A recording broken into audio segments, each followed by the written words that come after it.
Bonjour et bienvenue dans cette nouvelle vidéo dans laquelle nous allons traiter des prix et du sujet des tarifs sur Airbnb et en location courte durée en général. Alors aujourd'hui j'aimerais justement vous expliquer comment vous allez pouvoir tout simplement optimiser vos tarifs en tout temps, toute l'année, sur les plateformes. Donc pour cela il faut d'abord comprendre que le tarif est influencé par différents facteurs.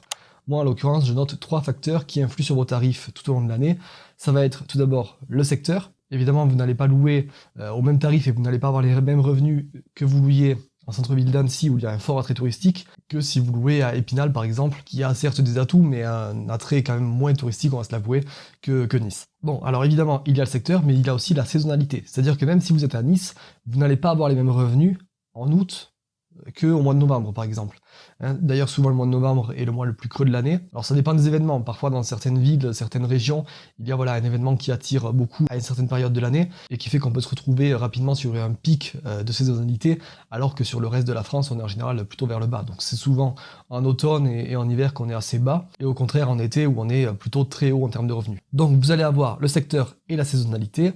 Et dernier point, vous allez avoir évidemment les prestations et la qualité de votre bien. Voilà, on ne peut pas se reposer que sur des éléments extérieurs, comme la saisonnalité et le secteur. Au bout d'un moment, il faut bien sûr regarder vous, votre bien, et vous allez pouvoir jouer justement sur votre bien pour pouvoir jouer sur vos tarifs justement. Pas la peine de vous dire qu'évidemment, plus un bien est qualitatif, plus il a de prestations, et plus vous pourrez augmenter vos tarifs et avoir plus de revenus.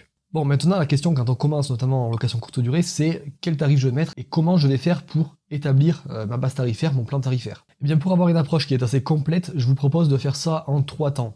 Vous n'allez pas simplement avoir une seule observation, mais 3 observations qui vont vous aider vraiment à avoir un tarif que vous allez pouvoir ajuster sur l'année et sur les différentes saisons.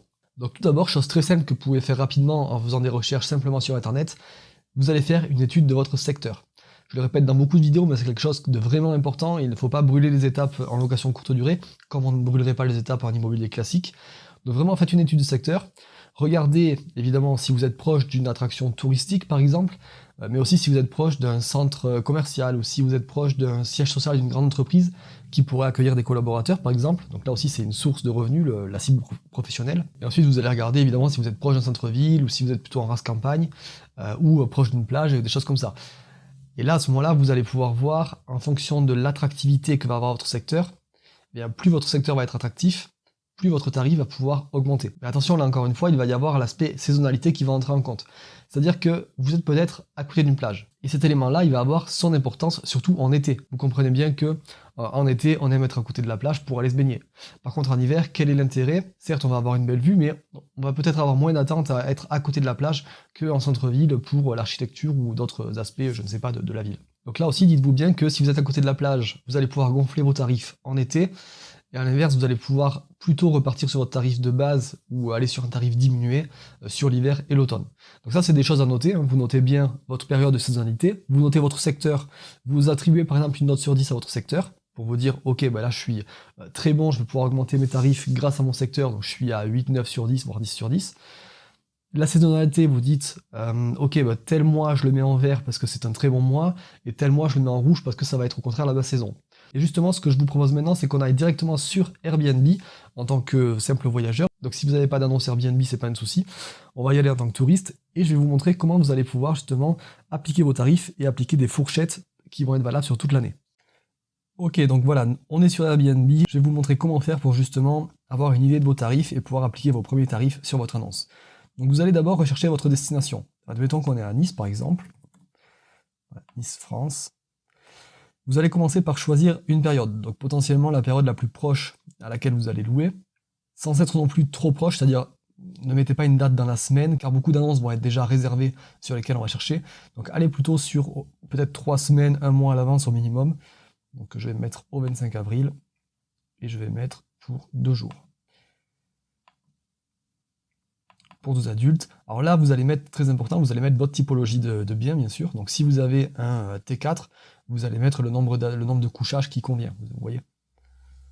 Voilà, donc là, on va avoir la carte ici de Nice. Donc vous allez pouvoir voir déjà par rapport à votre secteur, est-ce que vous êtes bien situé? C'est-à-dire que plus il va y avoir de concurrence en général, plus ça va être des destinations prisées. Donc c'est-à-dire que vous allez être plutôt proche du centre-ville.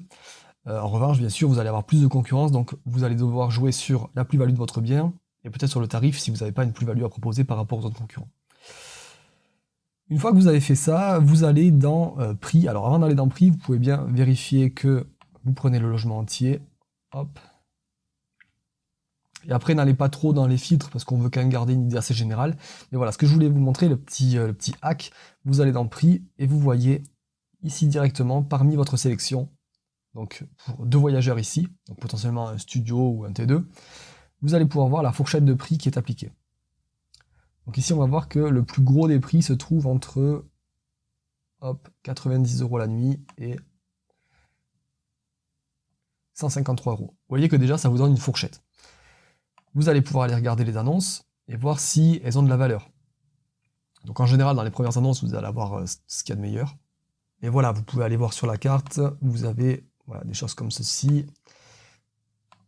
Voilà. Bon, c'est des choses quand même très bien agencées. Vous pouvez vous référer, vous, à votre appartement ou à votre bien pour comparer et vous dire, ok, bon, ça c'est moins bien, donc je vais baisser un peu les prix par rapport à ce qui est proposé là. Mais voilà, si vous allez dans les pages, hop, les dernières pages, voilà, vous aurez des choses, vous voyez, qui sont beaucoup moins classe et qui ont des prix quand même assez élevés. Voilà, donc vous regardez par rapport à ça, vous vous situez par rapport à la concurrence, et ensuite ce que vous pouvez regarder, si vous proposez de la plus-value par rapport aux autres biens, en tout cas si vous sentez que par rapport à la gamme qu'on a vue là, vous avez quelque chose qui est plus premium, vous pouvez aller chercher, hop, dans les tarifs un peu plus élevés, donc entre 170 et 222 €. Et là, vous voyez que très souvent, quasiment tout le temps, on a une vue mer, et on est sur la promenade des Anglais. Donc voilà, là c'est sur des appartements un peu plus premium, et vous allez pouvoir aussi vous situer par rapport à ça. Et après, ce que vous allez faire, pour ne pas être faussé dans votre jugement, c'est que vous allez changer les dates. C'est-à-dire que vous allez aller par exemple sur juillet-août, qui va être la haute saison, parce que ce serait bête de mettre un tarif par exemple à 150 € sur les mois de avril-mai, mais qu'en juillet-août, vous soyez toujours à 150 € alors que la concurrence a augmenté de 50% ses tarifs. Donc là, vous allez aller vers le, je sais pas, 25 juillet jusqu'au 27. Et là, vous réappliquez le tarif. Hop. Et vous voyez que le prix par nuit moyen est de 164 €. Donc déjà, ça, c'est un bon indicateur pour votre fourchette. Vous pouvez vous baser sur ça, ou vous pouvez aller de nouveau regarder ce qui se propose. Voilà, vous voyez que là, de suite, on est entre 92 et 193 € sur la grosse moyenne. Le tarif le plus donné, il est entre 108 et 130 € la nuitée. Encore une fois, pour cette typologie d'appartement. Parce que vous allez voir, si vous augmentez le nombre de voyageurs, on va en mettre 5, vous allez voir que le prix moyen n'est pas du tout le même. Hop. Vous voyez, le prix moyen est de 282 €. Et là, encore une fois, on voit qu'on est beaucoup plus élevé. On est à peu près là. Voilà, ça va de 190 à 330 €. Donc voilà, moi je trouve que c'est vraiment un indicateur qui est très intéressant pour vous. Regardez bien les annonces qui sont comprises dans les fourchettes que vous allez regarder, pour que votre appartement ou votre bien corresponde bien à ce que vous allez rechercher. Et ensuite, vous n'avez plus qu'à ajuster, vous regardez, s'il le faut sur tous les mois, vous regardez. Alors attention, parce que plus vous allez aller loin dans le calendrier, et moins il y aura d'annonces disponibles. Parce que beaucoup de propriétaires ne mettent à jour leur calendrier que sur les 6 prochains mois, par exemple. Donc voilà, je vous conseille sur la première année quand même de faire étape par étape, c'est-à-dire que vous allez regarder sur les 3 prochains mois ou sur les 6 prochains mois, et au fur et à mesure que le temps avance, vous vous adaptez pour bien être sûr d'être dans les clous. Voilà, donc ça c'était mon petit hack, on va dire, ma petite technique gratuite et très efficace pour le coup, parce qu'il n'y a rien de mieux que d'aller directement sur le terrain, donc en l'occurrence sur Airbnb, pour constater un peu ce que fait la concurrence et voir ce qui marche. Parce qu'après tout, regardez, à 245 €, on pourrait penser que c'est cher, mais vous avez quand même 175 commentaires et une très bonne note. Donc voilà, c'est des choses qui marchent. N'ayez pas peur d'appliquer des tarifs qui vous paraissent peut-être élevés, mais qui sont en fait dans la moyenne, surtout pas. Et voilà. Un autre outil, mais cette fois qui est payant, je vais vous montrer quand même, et qui s'appelle AirDNA. Voilà, je vous montre rapidement à quoi ressemble AirDNA. Donc là, on est avec un outil qui est payant sur licence et qui fonctionne sous le système de vous achetez une ville, un rapport sur une ville, et vous le payez mensuellement. Donc vous pouvez choisir de payer un mois, comme vous pouvez choisir de payer toute une année et être reconduit. Moi, ce que je vous conseille, si vous voulez opter pour ça, c'est très utile pour votre étude de secteur notamment. Prenez-le un mois pour votre ville, par exemple. Ça va vous coûter entre 10 et 50 € pour les très grosses villes. et vous verrez que vous allez pouvoir avoir plein d'informations. Donc RDNA, en fait, c'est, voilà, comme il se présente, un market minder. C'est tout simplement un outil qui scanne Airbnb, qui scanne toutes les données de Airbnb et qui vous les donne sous forme de rapport. Donc vous voyez, par exemple, j'avais acheté Carcassonne, pour un exemple, et vous allez avoir plusieurs indications. Ici, bon, de façon indicative, vous avez la note du marché, B+, donc c'est plutôt pas mal. Vous voyez que vous avez un haut taux de saisonnalité ici, puisque plus on s'approche des 100, et moins la saisonnalité est forte, et plus on va vers le 0, plus elle est forte. Donc là, on a une saisonnalité quand même assez importante à Carcassonne. Ici, vous aurez donc le rapport sur la demande de location. Donc plus on va aller vers les 100, plus la demande est forte. Donc là, on est assez médium, on va dire. Et vous avez d'autres indicateurs, donc je ne vais pas tous les passer parce que la vidéo serait interminable. Mais voilà, ici, vous avez par exemple la moyenne de tarifs journaliers proposés par les hôtes. Donc vous voyez qu'on est à 80 € en moyenne à Carcassonne, mais que le mois le plus bas est à 74 € en mars, et en juillet, on est à 88 € en moyenne.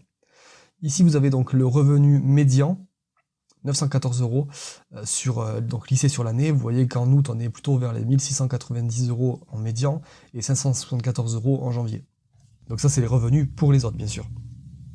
Alors tout ce que je vous dis là, vous allez pouvoir bien sûr le trier en fonction du nombre de couchages que vous avez, et ça va changer les données, bien sûr. Et pour ça, vous irez dans les onglets qui sont sur les côtés. Ici, vous voyez donc une carte avec tous les appartements qui sont référencés sur Airbnb. Donc vous pouvez même aller cliquer sur les appartements, sur les annonces, pour avoir la fiche directement sur Airbnb. Et voilà, je vous passe le détail. Vous avez ici les équipements qui sont le plus donnés, les notes moyennes données sur Airbnb sur les annonces à Carcassonne. Donc vous voyez que la note moyenne est de 4,62. Et vous avez même des infos sur les conditions d'annulation proposées par les hôtes. Ce qui va être intéressant ici pour l'optimisation de vos tarifs, c'est que vous allez pouvoir aller dans Smart Rates. Et ici, vous voyez, vous avez un calendrier qui va pouvoir vous donner des indications sur les tarifs que vous allez pouvoir proposer en fonction de la période. Donc vous allez pouvoir aller dans les filtres et dire, je veux donc un appartement complet avec une chambre par exemple. Hop, je reste sur la médiane. Et voilà, vous avez donc vos indications de tarifs et vous n'avez plus qu'à copier sur Airbnb si vous voulez passer par là. Je vous conseille quand même de faire le benchmark comme on a fait sur Airbnb, c'est toujours le meilleur indicateur. Mais voilà, ça peut vous donner aussi des idées sur l'année pour avoir une vue d'ensemble sur justement une vision long terme.